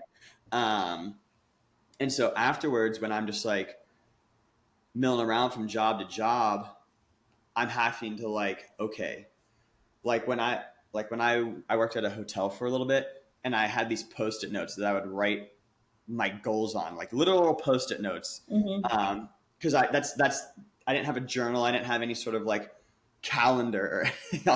I just like, it was like square one, like what do I want in 5 years? Yeah. I really had to like reframe my grand ambitions because I, my favorite movie character of all time to this day is Jack Sparrow. Mm-hmm. And I was sort of living out my 10-year-old fantasies in college, just like more or less being as close to Jack Sparrow as I could be, while still being landlocked, obviously, in the middle of Ohio. Yeah. And so just like sort of reframing expectations. But now I feel like once you get the ball rolling, you talked about just like making little differences and doing something that matters. Like if that is where you're going, like I feel like all the not all of them, you've got like Harry Potter, but his was more of like a destiny thing. But like all these characters are like adults Mm-hmm. who like when you pick up with them, they've already been through things. They've Yeah. already like you're starting when it not when it gets interesting, but when like shit hits the fan. And I feel like that has been what I've been trying to do, is just give myself some grace until shit hits the fan. Because Yeah. also like in all the stories, like especially like the good versus evil ones, like it's terrible. Life is terrible. Like they're going through these horrible things, Yep. and it's fun to watch because they win. But like, all the things they go through are really hard, and their friends die and their family members die. And like, I don't want any of that. I don't Yeah. want, I want zero part of that. You know what I'm saying? So like, Yeah. I feel like you also almost want to be careful what you wish for, because if Yeah. you want to go have some sort of Star Wars adventure, well, then your family that raises you has to be murdered, and your dad is actually the most evil person in the entire universe, And so, Get your hand cut off too. That's yeah, right. And so, like all this, it's like, well, what does it cost to be that person? yeah. It's like everything actually. And so, like, um, I feel like, just kind of wrapping that thought up, it's just like, I think it's okay to reframe those expectations, because I feel like if you are the main character in the movie, you're wishing that you weren't. Yeah. Well, and I think I've also kind of come to realize that like it's really unlikely that anybody's going to make, I mean, even the people whose names are not like necessarily changing the world. Like a lot of celebrities are famous because they're in movies and TV shows, Right. and they're changing the world maybe through their art, I guess, but they're not like solving world hunger or doing anything like major like that. And They're not necessarily the most admirable people. Not that they're bad people, but just like what they're chasing isn't necessarily the most admirable. yeah, and the parts of the world that they're changing are more like pop culture and Sure. that type of thing, and not necessarily, Not to discredit it, but yeah, I yeah, which is completely not agree. a bad thing, but they're not like No. fixing environmental issues, for example, Right. or Right. anything like that. And so I think I'm like, the people who are making the biggest differences, I couldn't name. Like the biggest beneficial differences, I think. Obviously, there are a lot of people who make terrible choices, but Mhm. we know those names, and like Sure. I don't want to be that. And so I'm sitting here thinking a lot of it is kind of done behind the scenes and quietly, and it doesn't have to be this big thing where like everybody knows your name and all of that. And then I also think I've come to realize, and some of this honestly is from like the mentor figures and stuff in, this is why I like fiction, because like when I watch Yeah. any of the things that you just named, like Marvel, Lord of the Rings, Avatar, not the blue Mhm. Avatar, but Avatar the Last Airbender. Yeah. Yeah. Oh, I know. Um, honestly, a lot of anime too. There's a lot of like just the way that you interact with the world makes a way bigger difference than you think, and it doesn't have to be like this one massive thing that you do, this one massive like hero's journey. It Mhm. can just be, and nobody's perfect, but it can be that like you live every day and every moment with this intention of just making the world even slightly better. So Yeah. trying to be more positive, and when people need you, being there for them, or Oh, for sure. whatever it is. Like, my job is not super like shiny and crazy. I didn't start my own company. I'm not like a millionaire or running a nonprofit. I work like as an employee for a 9 to 5 kind of job. But I feel like the work that I do while I'm doing the 9 to 5 is at least somewhat beneficial. Like, I'm not Yeah. working for the oil and gas companies. I'm working like for an environmental company whose goal is to keep the environment and human health like good and clean and safe. And after that, I go and try to help people with like their fitness journeys at the studio. And I try to, like, in my interactions with people, just be positive. And again, like, I'm definitely not always perfect. Like, there are moments where I'm just in a bad mood, I'm having a bad day or whatever. But at the very least, I think that I'm like, it doesn't have to be the hero's journey that like Frodo and Harry Potter and Luke Skywalker and everybody goes on. It can be kind of like the smaller version of What's the lower stakes hero's journey? I mean, what you said is the hero's journey. Like what you're trying to do good and be there for your friends, even on bad days. yeah. And like, I don't have like, I'm not the Avatar. I'm not bending all 4 elements and like Yeah. saving the world. But you can do the little things that like make a big difference in somebody's life. And then at the same time, you also don't know. You just can't see the ripple effects that all of that has. Like, if somebody comes into the studio and I'm teaching a class and they're having a really bad day, and my like positivity that day and my encouragement like really just helps to cheer them up. Maybe they work for some crazy nonprofit and they go into work the next day because they're in a better mood and they do something really crazy and really Right. amazing. Right. Like, Because they're more positive, they sink an awesome deal yeah. and it's a game changer. Yeah. And so you just don't know. Like, I think that that's part of it too. Is I'm like, if you send the good, it sounds really corny, but like, send the good vibes out and they'll It's go true wherever though. they go. But like, it It's probably, only corny if you don't believe it, if you don't act it out. yeah. And again, like, I'm sure that a lot of my friends and family would be laughing at me right now because they've seen me when I'm like, I just woke up in the morning and I'm really a cranky morning person, and they're probably like, yeah, okay, sure, good vibes. Like, Hypocrite.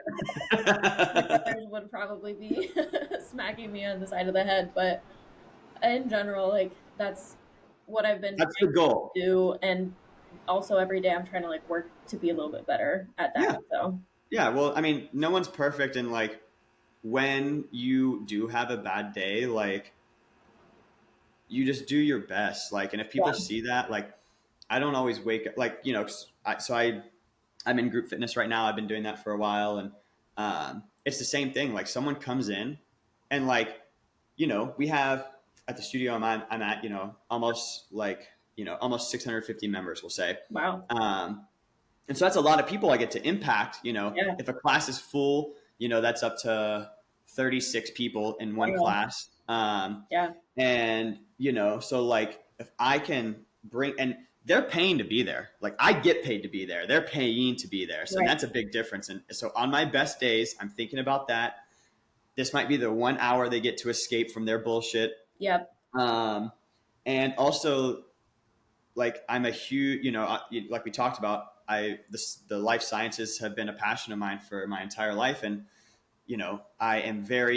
I very much still keep up on all research with regards to, like, muscle growth and that sort of thing, mobility, whatever. I still learn actively. yeah, And so, like, and I care about the population as a whole. And if I can give people more years that are usable, then, well, shoot, like, that's awesome. yeah, Like, more usable years, cool. And if they learn more about their bodies and can take care of themselves, and then take that home, and they're like, I'm going to make better decisions for my health and wellness, nutrition, because I actually understand that my body is this freedom vessel that I operate. And if I take care of it, it'll take care of me, and I can take care of more people. Like that. That's very real. And okay, so you we got to get this in. You are, what's the name of your studio you're at? Are you in a circus? And give us and start with your fitness background, because that's important in what you're doing right now. Okay, go. Okay, so I'll start with the fitness background. So it's pretty much entirely gymnastics. Like I've had moments where I've tried running. I'm not a runner. Like you saw me in track, it just didn't Yeah. work. I actually really enjoy running now, but I'm still not very good at it. So, um, but yeah, my background's in gymnastics. I started when I was 4 or 5, and did club gymnastics through middle school, and then the high school that we went to had a gymnastics team. So at that point, I switched to the high school's gymnastics team. Um, And you did cheer in like middle school and shit. yeah, I did for 1 or 2 years. I was a cheerleader, not for Mhm. very long. Same with track. It was like 1 or 2 years.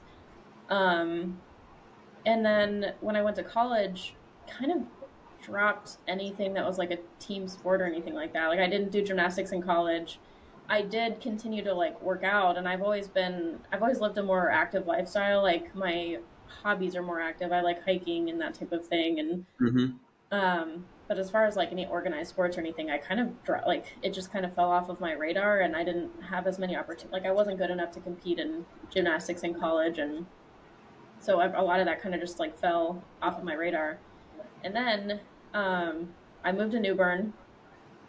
So we moved to Raleigh. I started making friends, and then COVID hit, and then we moved. So I never really built up like a really solid group of friends in Raleigh. And then we moved again to New Bern, and I had even fewer friends at that point because a new Mhm. city again.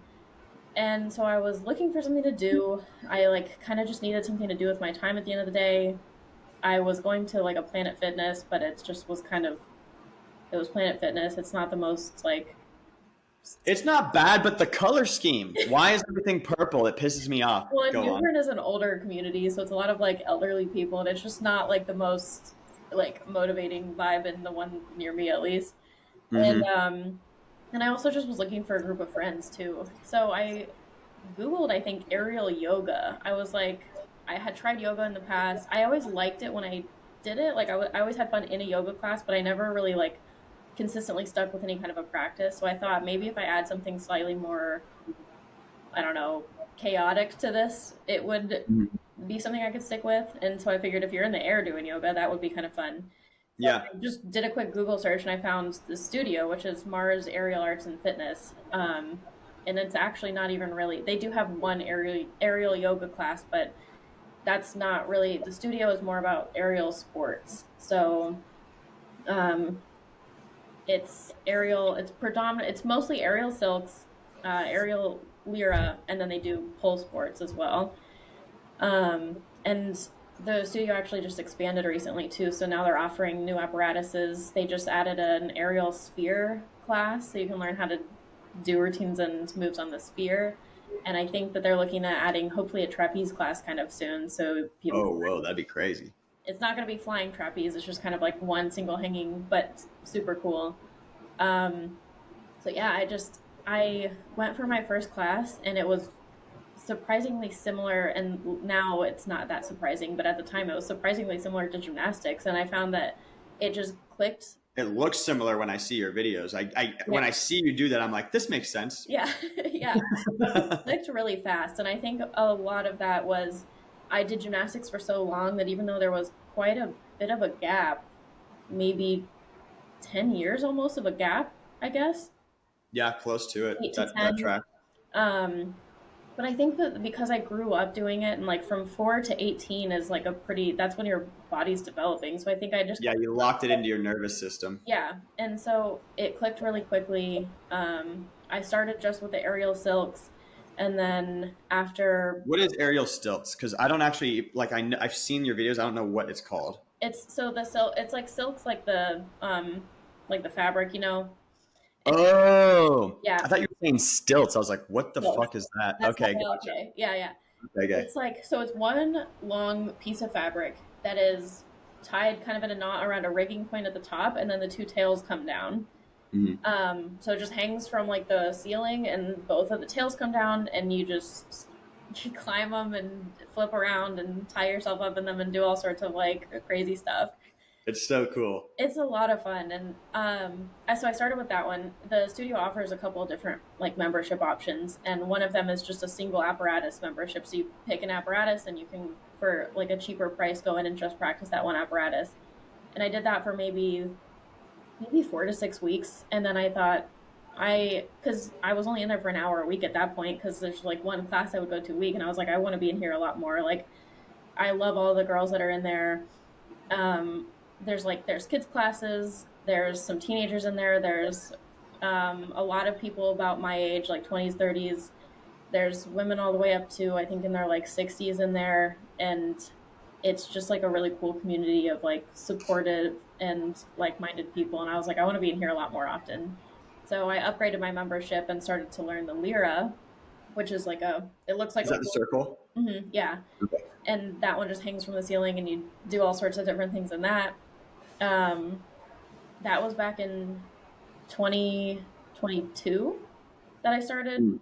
And then I kind of was like in and out. I wasn't quite as consistent with my like practice as I am now until in 2023. So every year the studio has what they call like showcases. So there's a spring showcase and a fall showcase, and then usually a couple of different other showcases here and there, which is just they're like performances at the studio for anybody who's practicing at the studio of any level. They can put a level appropriate routine together and perform it.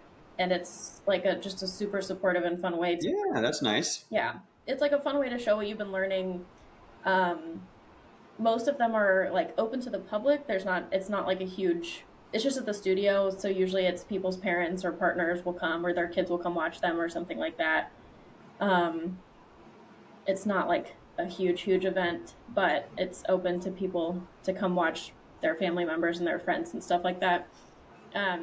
So the spring one in 2023 was the first time that really felt like I was ready to kind of like put a routine together.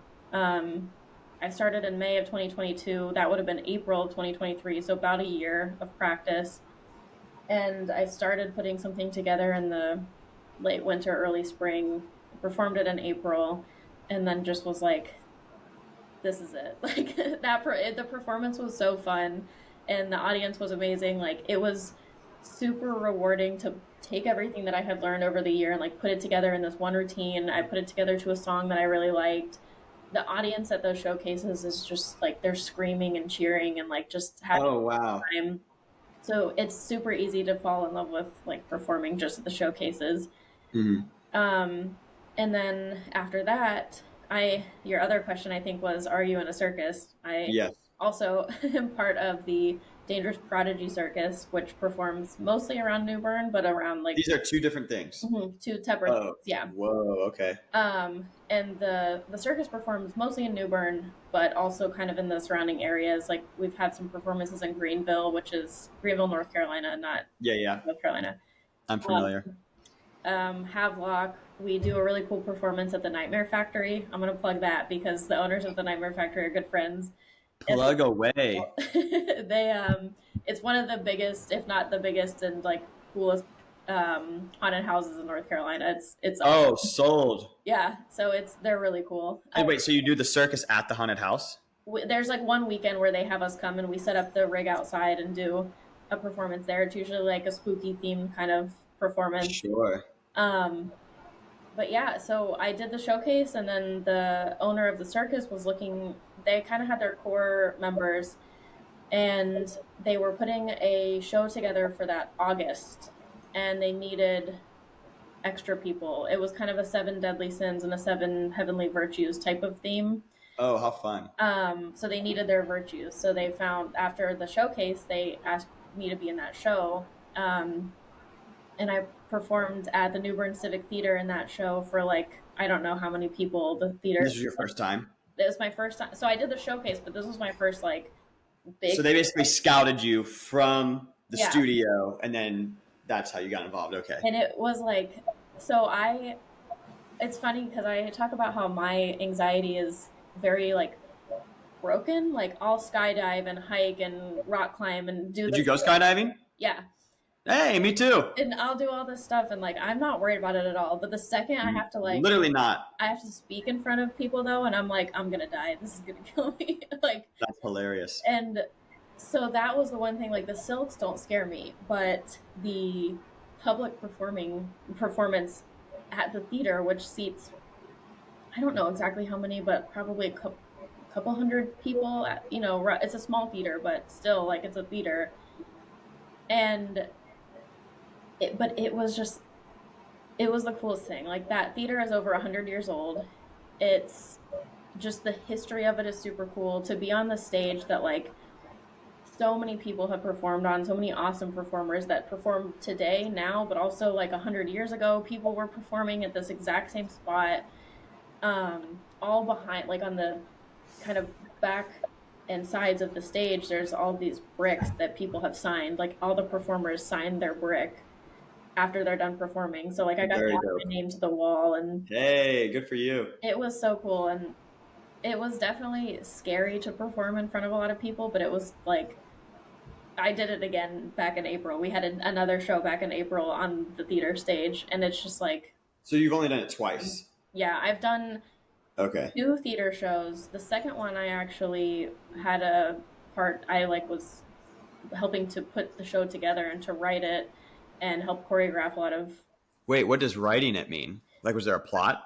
Yeah, there was kind of like so the first. What? That's so cool. I want to write a plot. It was really cool. The first one, I was just like brought in as kind of the extra, like one of the virtues. So I didn't really have any. I was like, you tell me where to go and what to do, and I will do my thing, and that's great. And then the second one was like a Grimm's twist. It was like a Yeah, I remember that. You were like Snow tale. White or some shit. Yeah. And so we kind of put this.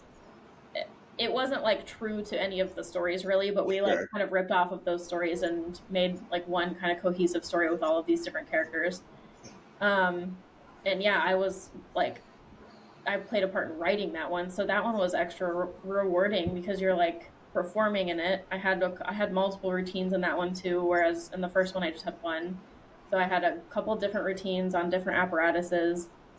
I was like doing a lot of the behind the scenes writing the show and stuff like that, and like to see it all come together on stage was super cool. So Bro, that is so rewarding. yeah, it was awesome, and people love it. Like the theater is amazing, and a lot of the stuff that they put together is really great, but the circus is like very different from musicals or whatever kind of like Shakespeare and the types of shows that you would traditionally see at the theater. When you instead of doing Grease, you hook up some like fabrics to the ceiling and flip around, people are like Right. It's a cool form of art yeah. because it's like, I don't know, like it's almost like if you go to like a ballet, Hmm. there's not speaking lines, but there's like a story and they're like conveying it through they're Yeah, doing what they're doing. So like was that cool to try and figure out like how to convey something through flipping through the air on some cloth? it's challenging, but it's and we did so I'm sure. we we had since it was like the Grimm's fairy tales, we had one person who was like our narrator. So he had a book and he would like between acts have like maybe two lines, like very brief. And it kind of glued the pieces of the story together a little bit, but it wasn't like characters talking. All of the interaction between the characters was very like interpretive, like through the routines and the dances and stuff like that. And that was really cool. Um, it was definitely challenging at first, but I think then you kind of get into this flow where you figure out how you want to do it and where you want it to go, and then it starts to flow. It's like that first little bit where you're trying to figure out what you're doing at all, but once you've got like an idea, at least for us, it kind of started to flow, and it was not as difficult as you would think. I think partially for me because that was almost easier to write because there were fewer lines, and it was like we just need to pick music that works for this, and as long as we can make the routines really intense or really like soft and slow or whatever it needs to be for that character, that was easier for me than having to try to put like a lot of dialogue together, because when I try to do that it tends to be really clunky and like unnatural. So I'm just not good at writing that type of thing. Right. Well, I'm sure if you've never written dialogue, like obviously you know how to speak, but like how to make a conversation flow and sound natural, but also as like accomplish um, what's the word I'm thinking of? Um, where like you explain backstory, Exposition. exposition. Thank you. I can't believe I lost the word. But yeah, like how you do that naturally is challenging. Yeah. Yeah, I would not envy that task. Yeah. Um, okay, so what? So you teach classes Yeah. there, So I do. I not at the circus, but at the studio. Yeah, I was gonna say I perform. I'm a performer at the circus, and then separate from that, at the studio that I started at, Mars. It's Mars Aerial Arts and Fitness. So if you're in North Carolina, they have like intro classes. Like you don't have to have any aerial background. You don't have to have any fitness background. You can come in and like take an intro class for any of the apparatuses. Um, but yeah, I started training to teach back in January, and I think I officially started teaching back in February. So like 6 or 7 months now, I've been an instructor there. So right now, I just teach the silks because that's like my main apparatus. That's what I've performed on the most. That's what I'm the most comfortable with. It's the one I like the most.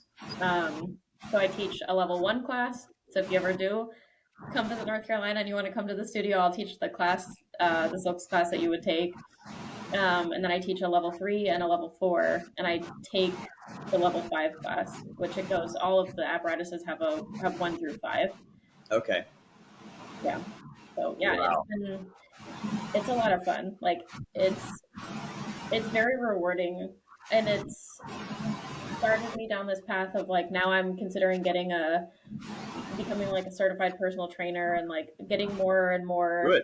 like just kind of involved in all of that stuff. And I feel like A lot of that info is going to be refresher for you. Like I know yeah, you've probably seen a lot of it before. So yeah. And some of this is like I've always been, even when I wasn't like on the gymnastics team or anything like that, even in college when I wasn't in like an organized sport or anything, I was still like running or lifting weights or doing some kind of like physical activity. And because I like science and am more science minded and like oriented, I also have done my own kind of just like research, not really I Googled stuff, yeah, like yeah, watched yeah, YouTube videos.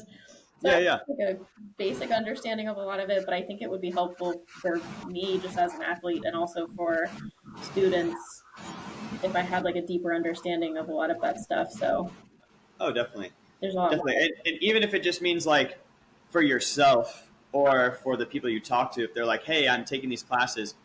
What would be some good exercises to do?" Or if I'm going to the gym, like if you can speak more to that, Yeah. just a little bit more specifically. I mean that you and your clients only stand to benefit. That's so cool. Yeah. Yeah, well, I mean, I think the reason we actually reconnected is because I saw you just ripping some clean pull-ups Yeah. on Instagram, and I was like, "Yo, these are dope." Yeah. I appreciate a good pull-up. Yeah. I think if you don't know how to do a pull-up, you should get to the point where you should do one, Yeah. or where you can do one, because I think that's a cool marker of overall fitness. But Yeah. And I think um, like, kind of like you said, if I can at least like motivate or help somebody to get in some kind of shape, like in better shape, whether they're and I don't even mean size wise, I just mean like what you're physically capable of doing. If you can get a few more years out of your life, not even just like the day you die, but also usable years. Like I know some yeah, usable years. like if we all knew we were going to live till 80 or whatever the age would be, so many people are like not as mobile when they Yeah, hit they're decrepit. 60. And I'm like, I see, so my grandpa he has a hard time like walking around. And some of this is more of like a genetic thing than it is like a health and a diet thing. But some of it is also that. And I think some of it could have been prevented with like a better diet and more physical activity. And I see him like struggling to get around. And then I see my great aunt and uncle who are like 1,000 years old. They're like 90-ish, about 90, and they're hiking every weekend. They both have they belong to a hiking group. He's in this like bird watching group where when they're not with their hiking group, they're on a walk to go bird watching. Like they're just so active, even in their late 80s, early 90s. And I'm Yeah, that's the goal. like even if we all live to the same age, I just it's nice to at least try to get people like some more useful years out of their life so that you can just continue to do more. When you have kids, you can play with your kids more and be more of like involved in that type of thing. And For sure. I'm trying to dunk on my kids for as long as I can. yeah, even for people who don't have kids, then you have more free time to go do more active Do stuff. awesome shit. Yeah. And now you're able to, and that's kind of the goal is like, and especially with things like gymnastics or the aerial sports, like anything like that, it's a lot of like calisthenics, which is, I think, can sometimes be a little bit more applicable to like daily life, I guess, than it's a lot of like body control and mobility. There's Yeah. also flexibility that's part of it. And I think that that really sets people up for like a more active lifestyle. And A lot of utility for sure. yeah, so that's the goal. And then on top of that, it's just fun. Like it's fun It is fun. wrapped up in the silks at the top and to let go and do a bunch of flips down. Oh, I'm sure it's thrilling. Yeah, so it's awesome. How cool. Yeah. Well, Case, we're at about that time where we should wrap it up. We'll say goodbye off the pod, but thank you all for listening. You don't know this. Well, some people will know this, but truly a special episode. Getting able to reconnect with you, Casey. This was just like, I didn't really know when we started. Like, we were texting a little bit on Instagram, like, how do you want to do this? Like, this was probably one of the easiest pods I've ever done. Granted, this is only the 12th, so I haven't done that many. But it was so easy. I had so much fun catching back up with you. And basically every single conversation we were having, I was like, oh, yeah, that's right. Oh, yeah, that's right. So this was just so rewarding and so much fun. So thanks, everyone, for listening. Make sure you check out the shit Casey told you to check out. Do you want anyone to follow you or anything?